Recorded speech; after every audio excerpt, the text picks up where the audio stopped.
They were not in yet. They were waiting in the meeting room. We still need to get you in the picture. We just have the two of us. Oh, I am. It's just covered on the thing. Yeah. Yeah. I'm good. Can I decline all, please? Hi, everybody. Hi, everybody. Hola. Hello, everybody. What a pleasure to be here. What an honor. Thank you so much. So thank you, everybody. We can't hear you, Dri. Dri, your mic is not working now. It was working before. Okay. Yeah. I think when it started the meeting, my mic was muted. So we have a translation channel.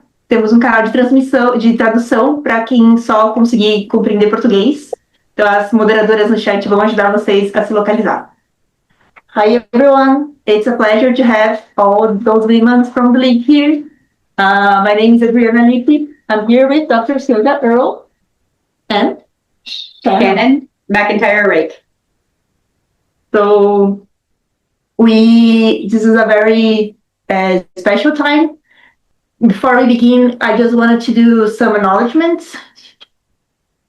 So we would like to thank you, Ilhas do Rio, for organizing this meeting, Instituto 1212 por receive our meeting here, and also Tatiana Manuela Araújo Moreira, who is our conference interpreter and translator, who is helping us today with this event.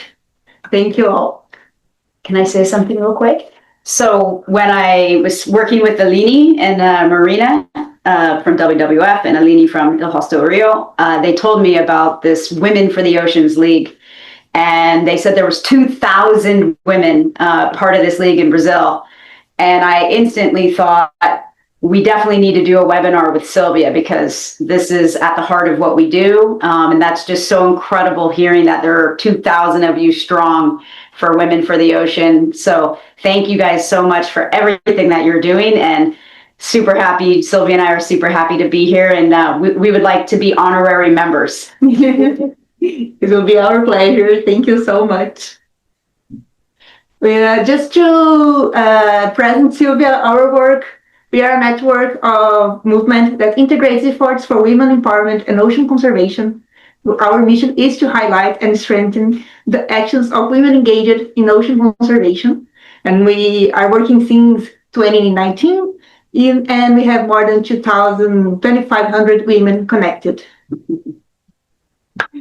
We have done more than 10 campaigns. We have a Marta Vanucci Award, which is an award for women in ocean science.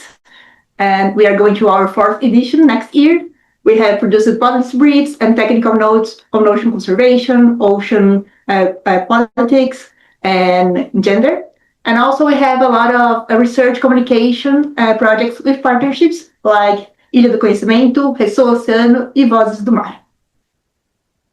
And we have an executive secretariat with 6 people who work voluntarily, and Lydia, myself, Barbara, Myla, Bruna, and Gemili.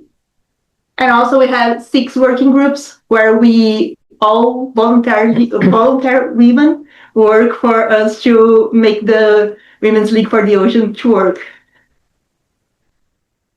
So we have a brief message from our creators of the league who wanted to send Sylvia a hello.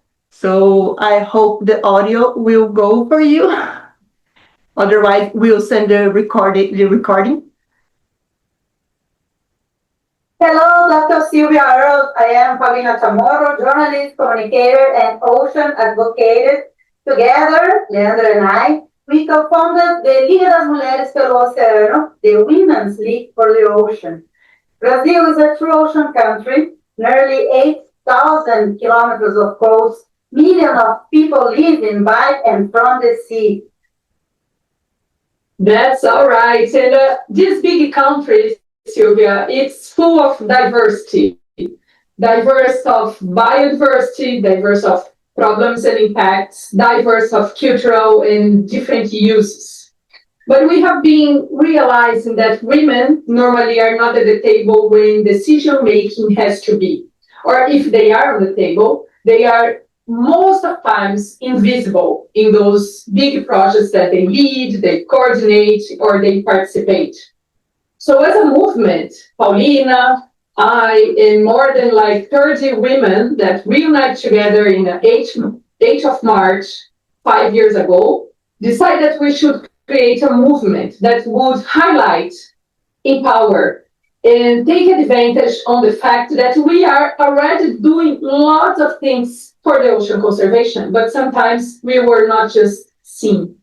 So I am professor at the University of São Paulo, Federal University of São Paulo, at the Institute of Marine Science.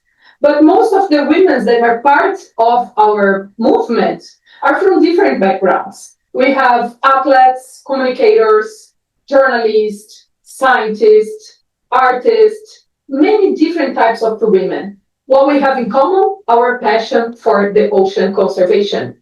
So our idea is to move forward, highlight our stories, the work that we do, and see if with that we can approach a different way to protect the ocean, the way that we want to do, the way that we believe. And we believe there is no ocean conservation without justice.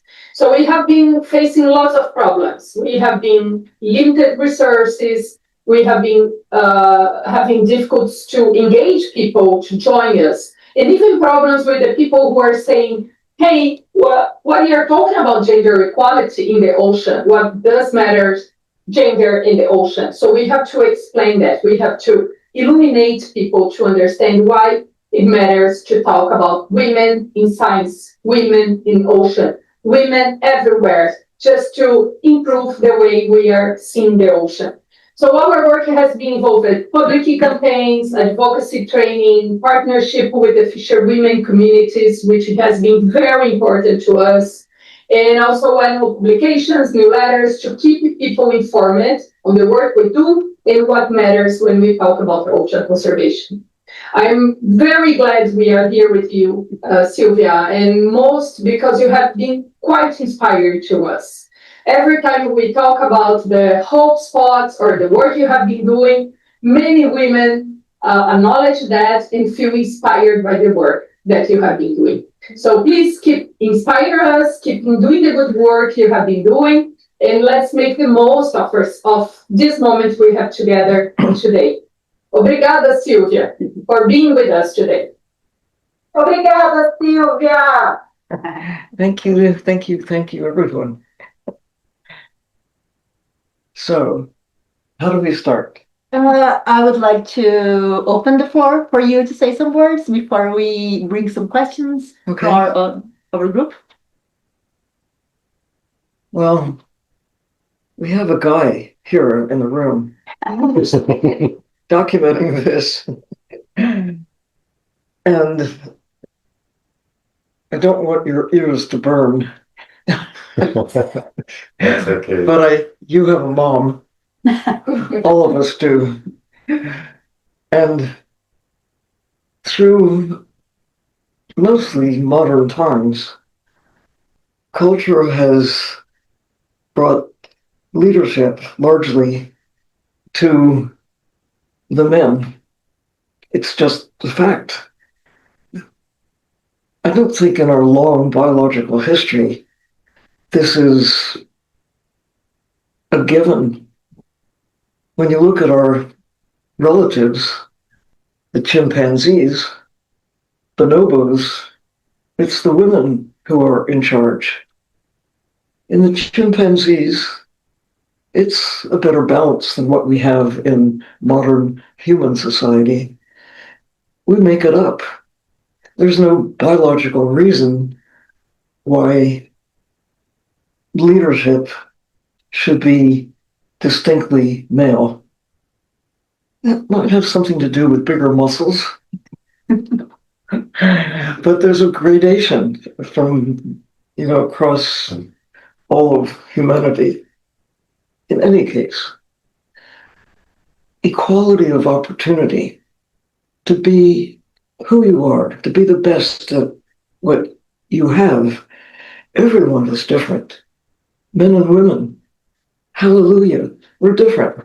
And there's a gradation across gender.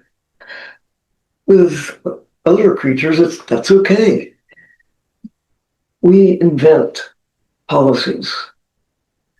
Whatever. It's time for the voices of women to be heard, for the leadership that is there to be recognized. And everybody wins when that's the case. I don't mean leadership in terms of being generals in armies or admirals in navies, although that's okay too. I mean leaders in music, in art, in schools, in aviation, in engineering of whatever sort. We have the habit of holding back, of being supportive. And that's okay, but there's no reason why it should not be a team, mutually supportive. And I think it's getting much better in the 21st century than it was any time in the 20th century, or I guess you could say modern times going back a few hundred years, because we've been around for maybe a million years as recognizable species called Homo sapiens, more or less. But even so, we are newcomers in the history of life on Earth. And I think one of the possible differences that distinguish male from female and everything else that's within what we call gender, there's a greater sense of working together, of empathy, of sympathy, of understanding there's more than facts and figures, there's more to life. That there's a sensitivity. It's not unique to women, but there seems to be a greater empathy for other humans and other creatures, even creatures of the sea. I mean, maybe we, as women, can get our male colleagues to be kind to fish, to be kind to all forms of life. It's there to be done. We tend to see life in the sea not as wild creatures deserving of our sympathy or empathy, treating them as fellow creatures that make Earth habitable. We tend to think of them as products. That's learned behavior, because a child getting to know whatever creature that they come in contact with, whether it's an earthworm that lives in the ground, birds that live in trees, octopus that live in the ocean, or fish, or whales, they're all a sense of something wonderful, something to be, I don't know, you want to know about them. You want to know who they are. And maybe this is one thing that we as women can bring forward, more of a sense of wonder, a sense of empathy for life. Maybe because women are the moms, we're the mothers. We talk about Mother Earth as being our home. Of course, it's all of humanity. We all need to have that sensitivity, that sense of wonder. Little boys start out with that same kind of wonder and curiosity. I have 2 daughters, I have a son, I have 4 grandsons, boys. They're kind of grown up now. And I have 1 great-grandson. They all start out as babies. They start out as little boys. They start out like little girls, curious, wonder, the sense of connection to nature. You want to know everything about everything. And then as soon as little boys and little girls start to talk and walk, we tell them to sit down and be quiet. No, I mean, of course, they have to behave themselves. They're part of society. But we should not hold back that sense of wonder and that curiosity as mothers and as fathers, too. We're really good. We're really, really good humankind as a species at learning how to kill. Think about how we have been the species on the planet that has consumed nature on a scale that no other creature can even come close to what we have become, consuming other species. We even are really good at waging war on ourselves. I don't know any other creature that does that. Maybe ants. They sometimes wage war, but they don't kill their competitors. They incorporate them into their society. We have a lot to learn from nature. And I think we as women have a special place as mothers, as grandmothers, as great-grandmothers. Here I am. In teaching kindness, in teaching awareness, in teaching hope, in teaching respect for other humans, as well as respect for all of life. Certainly life in the sea, as well as life on the land. We've changed our attitude about whales. We used to kill them, turn them into money, turn them into products, but we know we can change because we've done it. Not everybody has changed. But now in the 21st century, go back 100 years, whalers, killers of whales were celebrated. Today, we celebrate whales. Who are they? What language do they speak? How do they care for their young? How do they travel thousands of miles with no GPS, no map, no compass? It's just here. And what can we learn from them? How can we communicate better with not just whales and elephants and birds? How about tuna? How about squid and little octopuses? All creatures in the sea have something that makes them who they are. And we, brilliant humans, we have the capacity to ask questions that elephants and whales cannot. And we can get some answers. We can take where we are today, armed with the knowledge and the technology that we have, to really come together in this century. We could not do it before. We did not know enough. We did not have the technology at our side to help us understand who we are, where did we come from, and where might we go. And how can we use whatever each of us has that sets each of us apart from every other human, whether you're a girl or a boy, a man, a woman, a whale, or a tuna, or an octopus. We all have a part in making Earth habitable. Humans have choices that other creatures do not. We can start to behave ourselves.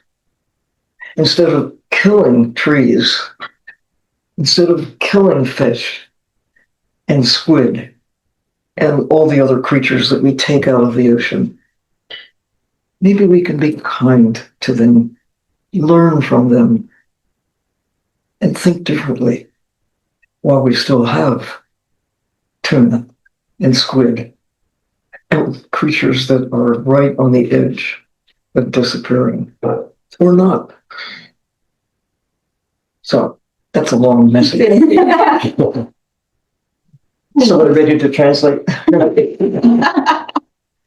Thank you. I imagine we all would be touched by your words. So I brought some thank you that women sent us. Thank you for being such a profound inspiration. Thank you for your amazing work and dedication. You inspire so many women around the world, and that being a female ocean explorer is possible. Symbols and representations are important.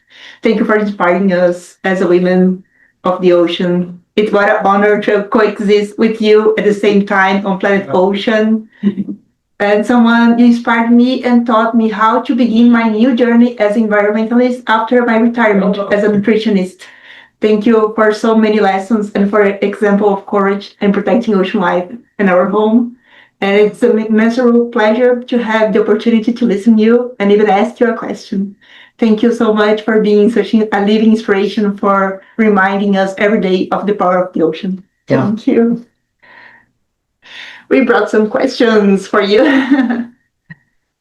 And Gabriela Higa and Marina Leite Marques, they asked something very close. What moment in your career made you feel most deeply connected to the ocean?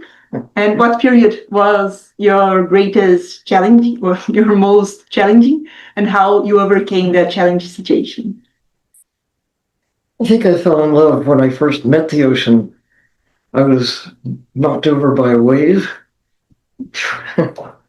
and I could not breathe. I was underwater.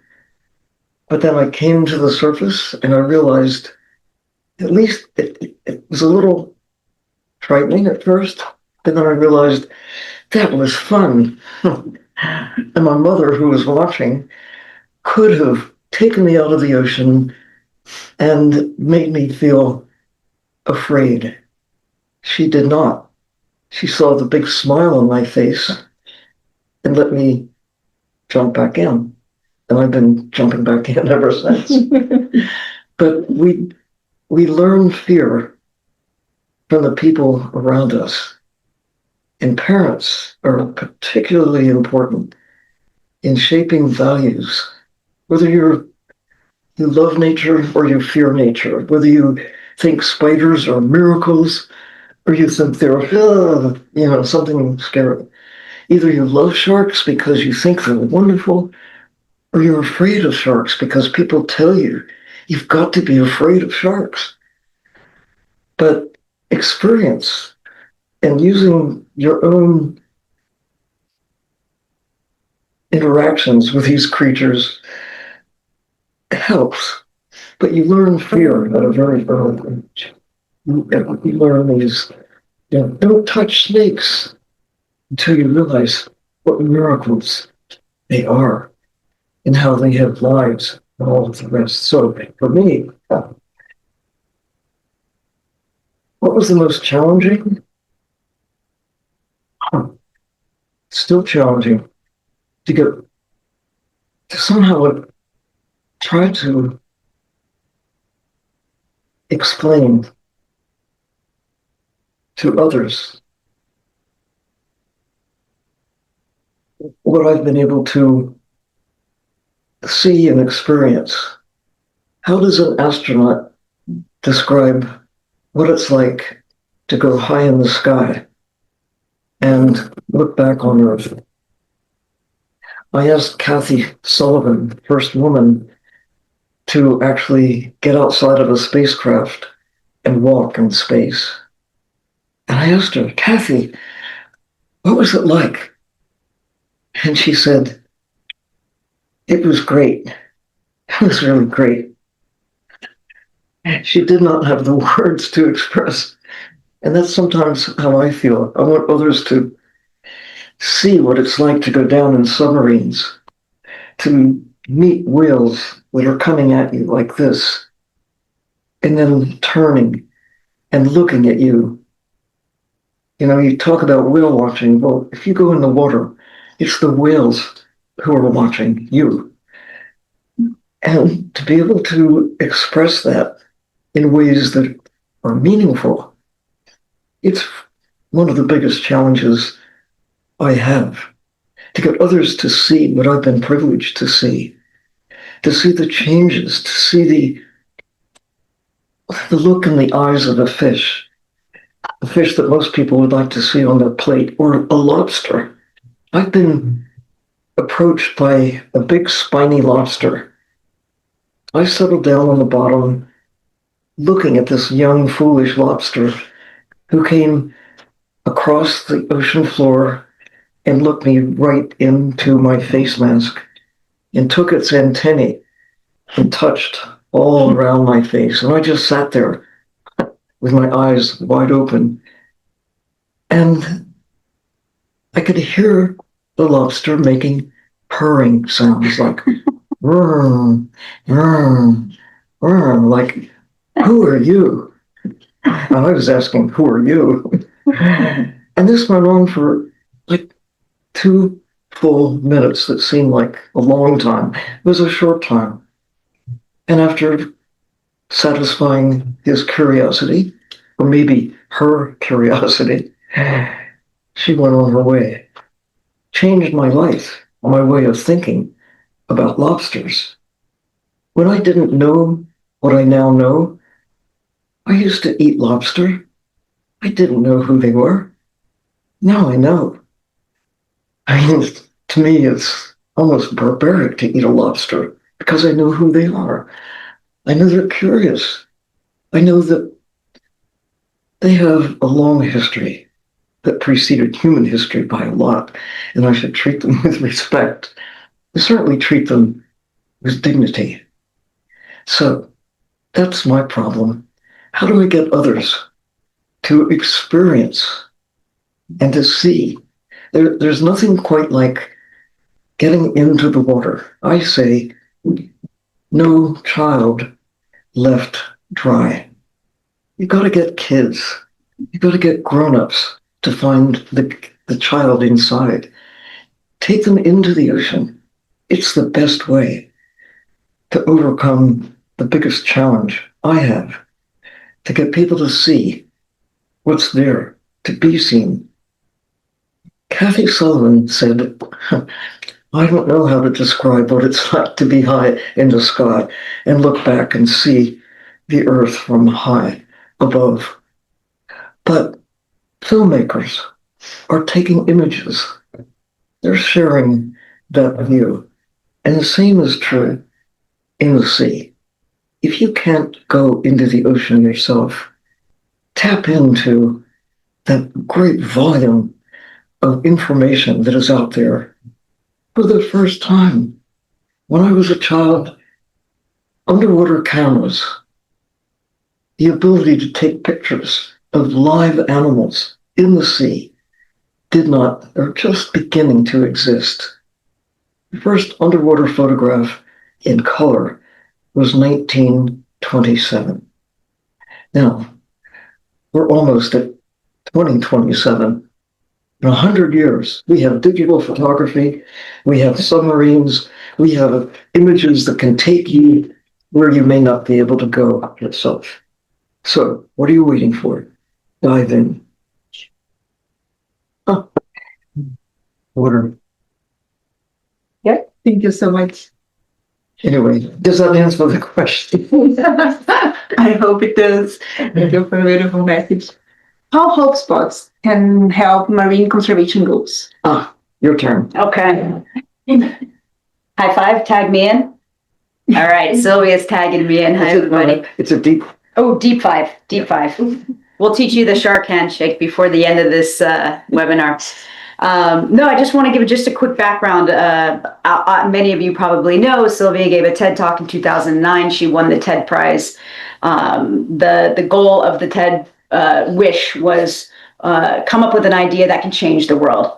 So Sylvia came up with Hope Spots, creating a global network of marine protected areas large enough to save and restore the blue heart of the planet. Even lobsters are safe. Even lobsters are safe. And octopus, like the one that sharks. he's wearing, and sharks for sure.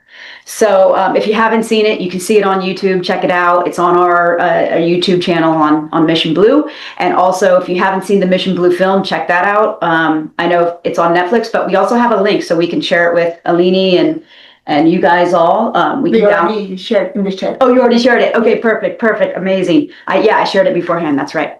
And so in 2010, the first hope spots were identified all over the globe, and we continually increased. And then the Mission Blue film came out, and people started reaching out to us and saying, "Hey, we're doing this amazing work. We're conserving the ocean. We're doing science and research. We have the data, but our elected officials aren't listening.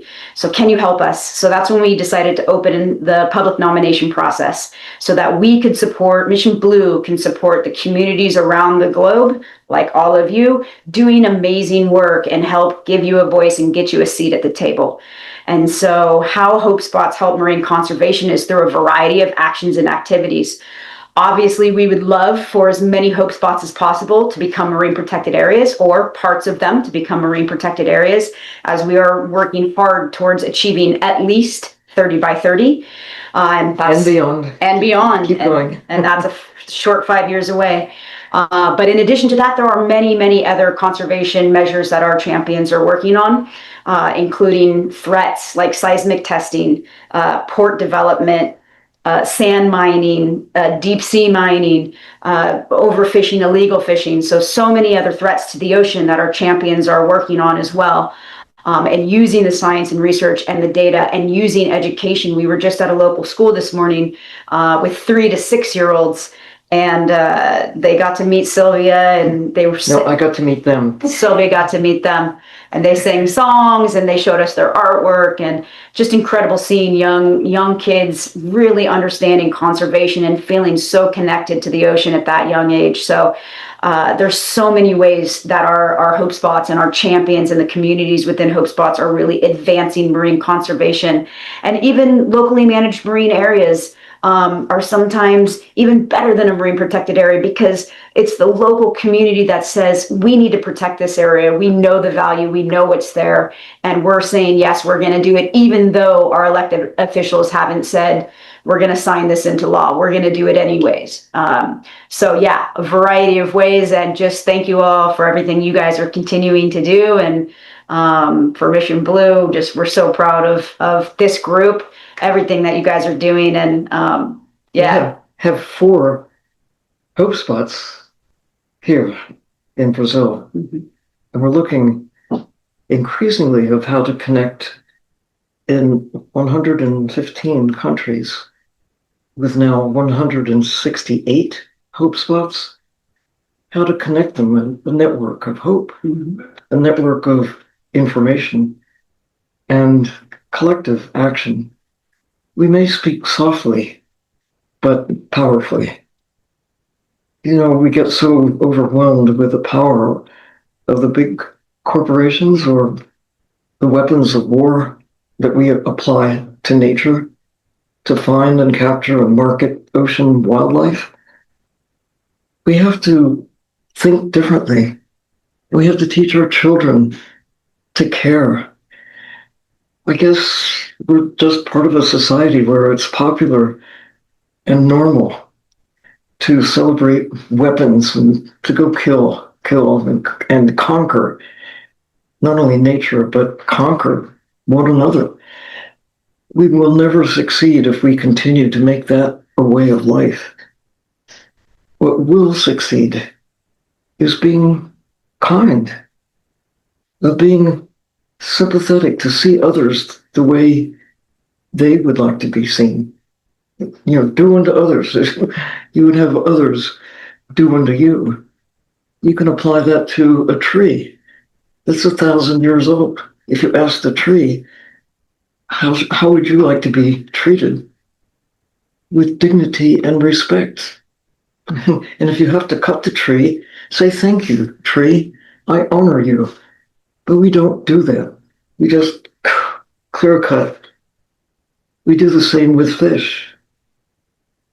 If you're hungry and you have to eat because you are an animal, and the only thing to eat is another creature.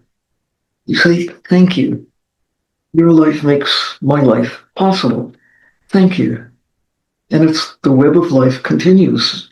In the ocean, it's eat and be eaten, but everybody gives back to the system that makes life possible. We take fish without even knowing who they are. We don't say thank you. We just crush them in nets and drive over the seafloor and just take everything, not really honoring their history, their existence. We have to be, now that we know what nobody could know before, we in the 21st century have the power to thrive with dignity and respect, not just among ourselves, but with all of life on Earth.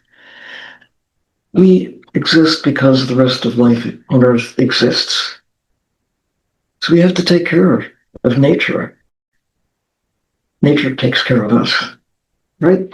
Hope spots. Absolutely. Taking care of nature. And I saw a question pop up, where are the hope spots in Brazil?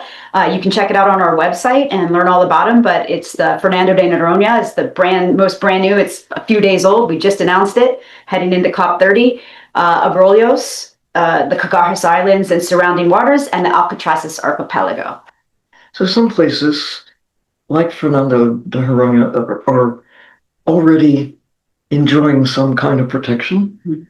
But when Mission Blue acknowledges this is a hope spot, it just magnifies the sense of importance.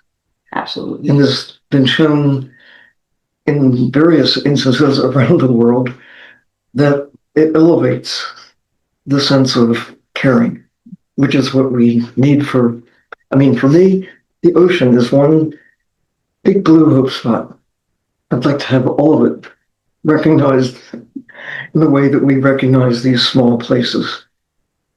Some of the places are rather large, like the Sargasso Sea. That's a vast area north of here, where Sargassum is like a floating golden rainforest with unique forms of life. And then there's small places like Fish Rock in Australia. It's kind of a small place. But all of these places, and especially when I think of the network here in Brazil, it's like a corridor of hope along the whole coast. And it connects all the way down to Antarctica. And it's just building this network, not just of care in the ocean, but it's changing the people and their attitude of why the ocean matters. So welcome aboard. Thank you. Silvana Siqueira, she sent another question. How can the inclusion of women from different backgrounds, experience, and knowledge transform marine conservation strategies and strengthen a more diverse and caring ocean culture for our blue planet? Maybe the best question of all. No one can do all that it takes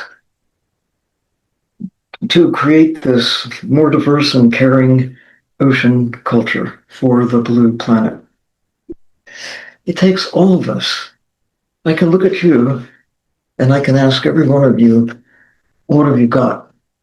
What makes you, you? There's nobody like you, whoever you are. I can do what I can do, and I can ask each of you to ask yourself, what am I good at? What do I care about? Who do I know?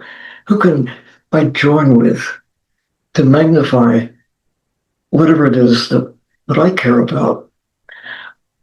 I'm not a great engineer. I know some things how to make things, but I can't build a submarine all by myself. So I team up with engineers. I team up with accountants. I team up with all those who make pieces of making a submarine possible. And then I get to go in the submarine and invite you to come along. It's like anything else. You can do what you can do standing alone. And sometimes you have to be the first, and you should never be afraid to be the first. The first kid who goes out and starts picking up trash on the beach. The first one who creates a song or a poem about the ocean, about something that makes you care.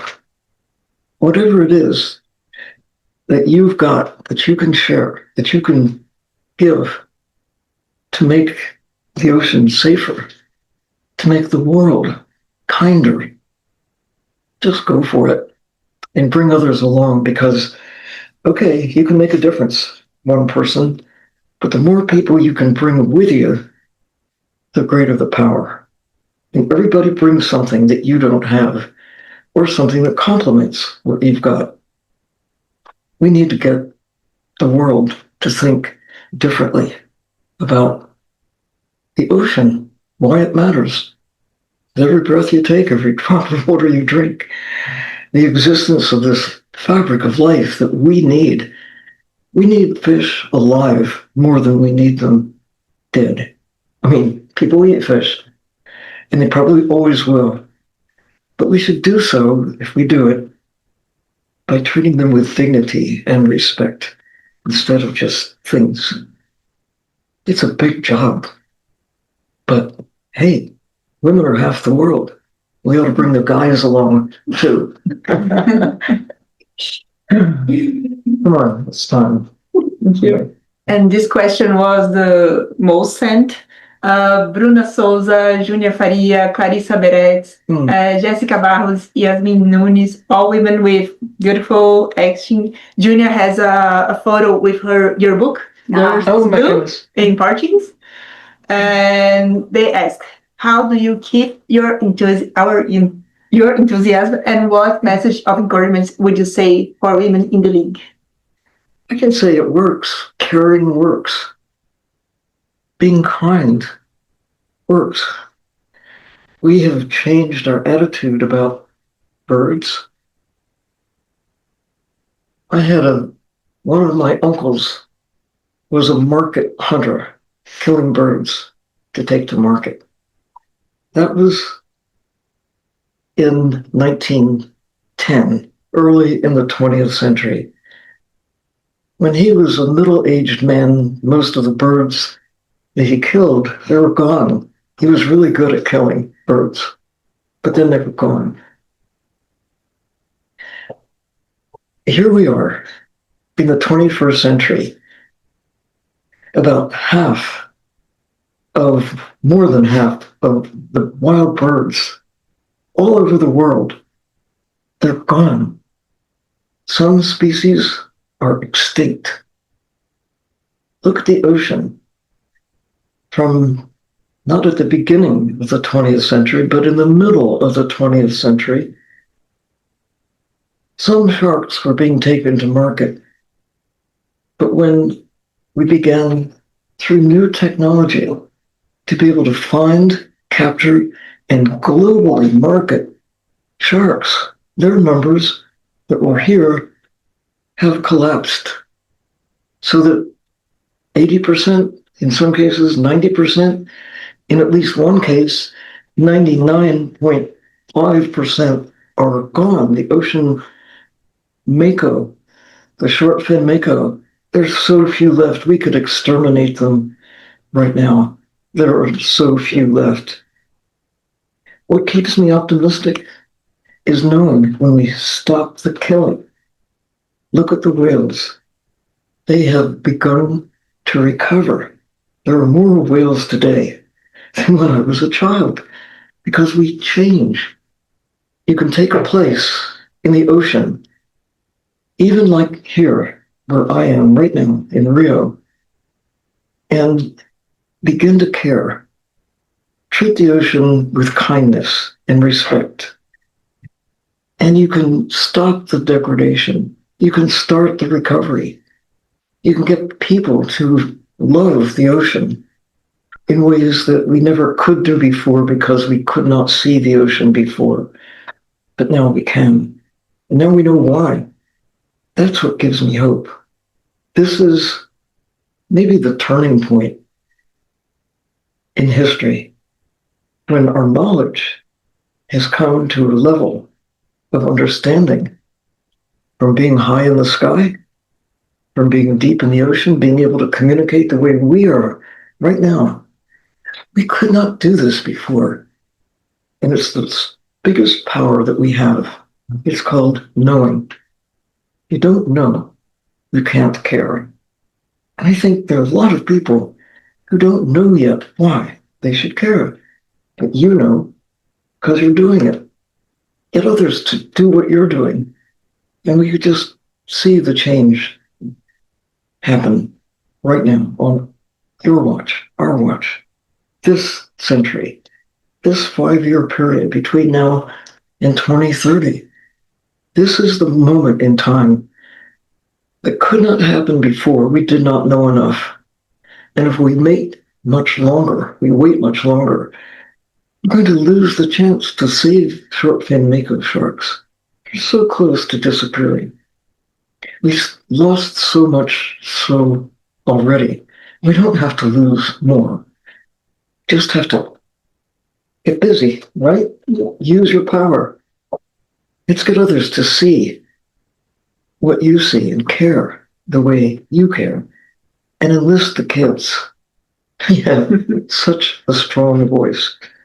And the kid that lives here inside of you, put it to work. Thank you so much. This is all the questions we can fit in this moment. Time flies when we listen to you, Sylvia. It's a pleasure. I think we are. Oh, one more question? Yeah. Well, can we take one more? Or Sure. we want to pick somebody out of the crowd, the live crowd? I skip it. I think We don't want to play favorites. maybe I skip this one, so we can come back. What kind of change have you witnessed along your career regarding marine conservation actions, and what are the most important actions now? Well, there were no protected areas in the ocean and not very many on the land either. The year my father was born, that was 1900. Fast forward to 2000, a fraction of 1% of the ocean was protected. A fraction of 1%. Now it's 3%. That's progress. It's not where we need to be when 97% of the ocean is open for exploitation. But we have the power to change. We can switch that, or at least bring it to a level of care that is there to be done. We're on a direction. 15% of the land is highly protected, where nature actually is respected, where the trees are allowed to live. We can do more here in Brazil, on the land and in the sea, and set an example for others so that caring is contagious, that you get people to make it cool to care, that you celebrate those who are taking care of the very systems that keep us alive. It's there for us to do. I mean, why would you not want to take care of your life support systems? I mean, astronauts learn everything they can about what keeps them alive. And then they do everything they can to take care of what keeps them alive. Nature keeps us alive. We have to do much more to learn about it, but mostly we have to take care. And it's happening. And that's what I think is the biggest reason for hope. Jane Goodall gives reasons that it's the human mind, it's the human spirit, it's the resilience of nature, and it's the next generation of us, the kids, the children, who are waiting for us to give them what we have learned so they can pass it on to the next generation and use that new knowledge that we have that nobody could know before we came along at this point in history. It's how we have progressed from where we were 1,000, 2,000, 10,000 years ago to where we are. We have to do the same for those who are following us. That's what gives me hope. That's what I think. What's the most important thing we can do right now? Take care of the natural living world that's still intact.